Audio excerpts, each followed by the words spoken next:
Going live. Coming up, folks, in 5 minutes' time, Daily Chaos. Should be very interesting tonight. RUSE.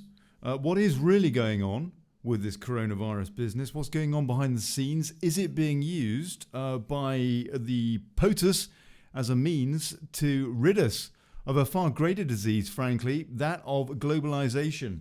With my guest, Magnum Anon from Ohio, stateside, who is remaining anonymous tonight. And I think old Piers Garnham is about to pop in, and who knows, maybe the Viscount, taking your calls, your comments. That's coming up in 4 or 5 minutes.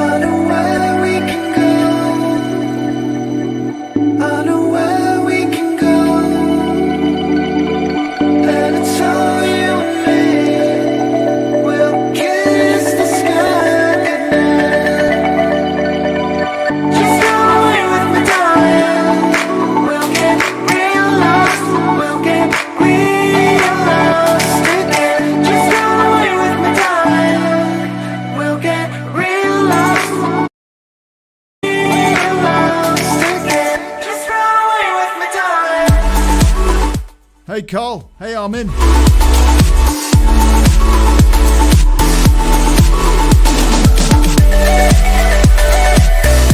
Right, do us a favour folks, share the show, God bless you.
Skype or something like that.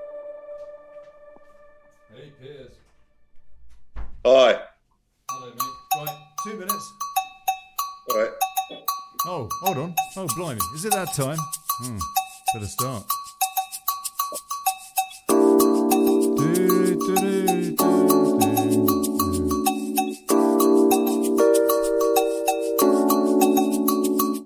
1 minute, people. Do us a favour, share the show. Thank you.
Oh, blimey. Apparently old Charlie Boy's got it. You heard that? Charlie Boy's got it. He fled to Balmoral. Yep. I thought we weren't supposed to be fleeing to our second homes or something, they told us. He's gone off to bloody Balmoral. Talk about setting an example. His mum, at least she stayed in Windsor.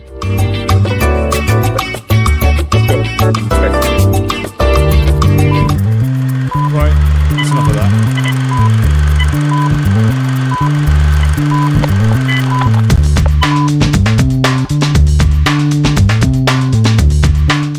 Hey folks, good afternoon, good morning, good afternoon, good people.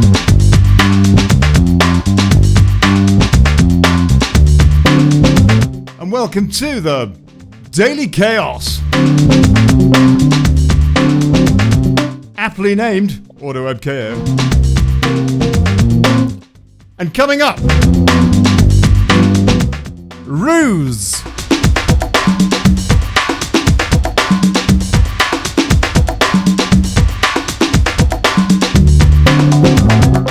What's the real deal? What's the real backstory behind this coronavirus thing? Quite aside from where it came from, that's another story again. How might it now be used for the future of our planet? Oh, Trump, yesterday, basically said it's an end to globalisation. We're going to look at that. Plus thrills and spills.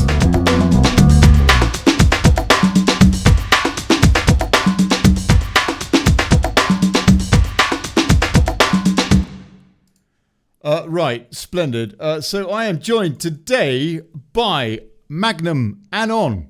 God bless you, Magnum. Thank you indeed. Marcus, I understand. That's as non-anonymous as you want to go. And fair play to that in Ohio in the States. And old Piers Garnham is with us as well. Not sure whether the Viscount will be or not. No idea. It's one of those kind of shows.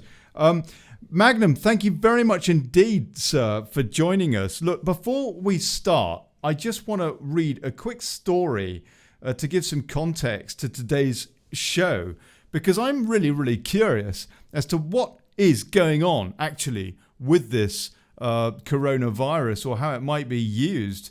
According to Breitbart yesterday, Trump calls for American independence agenda to defeat coronavirus. US must never rely on a foreign country. President Trump is calling for Republicans and Democrats to unite behind his American independence agenda to defeat the spread of the Chinese coronavirus. During a Tuesday press conference, Trump detailed the critical need for American independence in manufacturing, the energy sector, and territorially all at the nation's borders to stop the coronavirus crisis. This is what he said. We should never be reliant on a foreign country for the means of our own survival. I think we've learned a lot. This crisis has underscored just how critical it is to have strong borders and a robust manufacturing sector. For 3 years, we've embarked on a great national project to secure our immigration system and bring back our manufacturing jobs. We've brought back many jobs, record numbers of jobs, and this really shows. This experience shows how important borders are. Without borders, you don't have a nation. Now, I just wonder if he's referring purely to this coronavirus crisis. According to that quote, he's just referring full stop to an end to this open up free-for-all kind of a system we've got. I don't know. What's your take on that? Magnum anon, sir, in Ohio, please. Well, first, I'd like to say thank you for having me today. Appreciate You're very welcome. Inviting me to the show. You're very welcome. Here in Ohio, we have a very tight-knit community. It's very homely and wholesome. So we're flyover country. If any other part of the states is considered to be flyover country, that's us. The problem is perception is always key. So when you look at Ohio, you look at wholesome, but underneath everything, we're just as dirty as California or New York. So my perspective is coming from that of a good old boy that's been wakened to a lot of corruption and a lot of underhanded dealing in our country, and it seems to be affecting us all equally. So how do we deal with it? I think the president's right. I think it's important for us to step back and look at where we were headed in the last several decades. And with China's stretching itself out to the rest of the world with the one world deal, or the one road deal rather, it's important for us to look at all aspects of that and see if it's really necessary, if it's important. Piers, what do you think? What are your thoughts on this? Is the president talking purely about coronavirus, do you think? Or do you think that there is something more widespread going on here in the White House?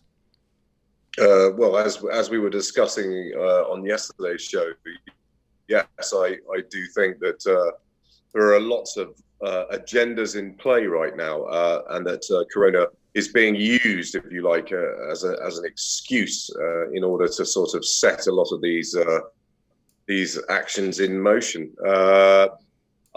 I do believe that Trump is working for an alliance of individuals that are trying to see the end of deep state, and I do believe Trump is sort of a figurehead. I think a lot of what he says is designed to sort of distract, deliberately distract. So nobody really quite knows what his true motivations are, or what direction he wants to see everybody going in. But yeah, no, I do believe he is essentially working for the good guys, and that there is an agenda, an anti-globalist agenda in play, and Corona is being used as a sort of a backdrop to sort of orchestrate this being brought in. Yes, I do. Hello? Yeah, no, it's all right. I'm reading some of the comments here. We got Charles Spencer from over at Wake Up UK. And by the way, doing my last show on Wake Up UK at the 9 o'clock slot this evening, the 9 o'clock GMT slot. Big cheers to Jason Tyler. But for domestic reasons, with all this that's happened and what have you, and now going 6 days a week with this show, did have to cut back a bit. And so it's just a regular 5 p.m. GMT slot for Daily Chaos now. But I will be doing final show on Wake Up UK tonight. And full. I mean, I love those guys. God bless them over at Wake Up UK. But it's just a question of, domestic, trying to balance everything here, and I've got neighbours and all the rest of it. And let's face it, I do get a bit excited and a little bit noisy. So more than an hour or so a day is probably as much as they can bear, bless them. So anyway, but Charles Spencer from Wake Up UK, he says he's been watching videos of police going to gangs of youths, this is in the UK, who are not obeying Boris, and the police are not wearing masks, etc. There's all sorts of pretty awful stuff there. I can see also on YouTube, apparently, YouTube is not receiving enough video to maintain a smooth stream. Well, look, guys, blimey, I'll tell you what I'll do is I'll post you the link to the stream in Facebook as well. So if you are not getting a good stream on YouTube, you can maybe check it out on the Daily Brexit page at Facebook instead, and we'll try and hopefully you can see it one or different ways. It is always something. So many technical problems. Apparently, they're saying on Facebook also it's buffering there. Charlotte Jameson, constant buffering. Amin Armoud says, get the hammer out. Stephen Tanis Pullen says, for goodness sake, Ollie, you're in and out like my dog is, and we can't see you. Keeps buffering. I don't know what to suggest, folks. What a pain. You can't see me on Facebook. Oh well, look, don't worry about that. It's mainly a radio show anyway, but I'll see what I can do about that. We've had Chris Boozy come in as well. Boozy, what's your take, please? Trump yesterday basically said we need to go back to more of an emphasis on being a nation state, less about being reliant on a foreign country. He said we mustn't be for the means of our own survival. I think we've learned a lot, he said. This crisis has underscored just how critical it is to have strong borders and a robust manufacturing sector. And in the UK, for example, the manufacturing sector, has been the case in the States, built up subsequently in the Rust Belt, for example, but has been decimated over the course of the last few decades with EU membership. And being reliant on other nations. And so, for example, in the UK, we've got a decimated steel industry, which at one point was Indian owned. Now it is actually owned by a hedge fund that operates out of the UK. But these kind of industries are crucial. If, for example, you go to war, were it 1939 and we hadn't had an operational steel industry, we'd have been absolutely screwed. We'd never have been able to build any Spitfires, would we? So, look, Boozy, what do you think about what Trump said yesterday? Is he using coronavirus, do you think, as a means to curtail globalization? I think he's always... he's had the plan to curtail globalization from the start. However, people want their cheap stuff. Now, a situation like this means that people on a foreign are country less concerned for the means of that. Sorry, carry on, please. So people think that people have been so concerned about getting things cheap, but now we've got a situation like this. Whether something's cheap is less of a concern, and whether it's going to, whether we can get it, whether it's not going to infect us with a supposed killer virus or whatever, that is more of a concern now. And what you were saying about the steel industry actually comes back to Brexit, because when we look at the history of the European Union, it started with the European Coal and Steel. And the whole idea of that was to prevent nations going to war, because if they don't have an independent supply of coal and steel, they can't smelt and they can't produce the equipment in order to wage war independently. So that when you look at that, the whole idea behind that and how it damaged Britain's industrial complex, which basically meant that that's why part of the reason why we go cap in hand to America. Hey, for Chris, hold on. This is a real problem. We've got massive buffering going on.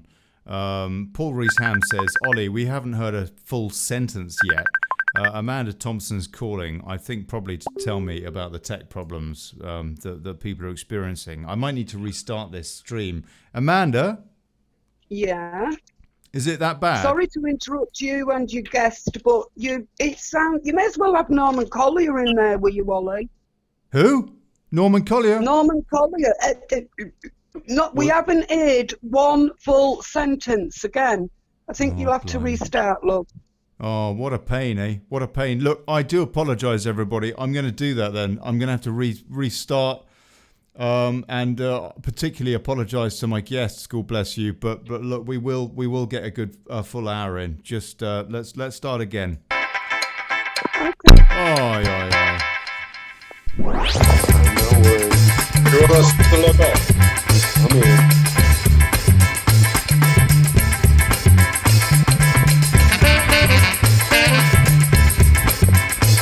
Oh, do you want us to leave?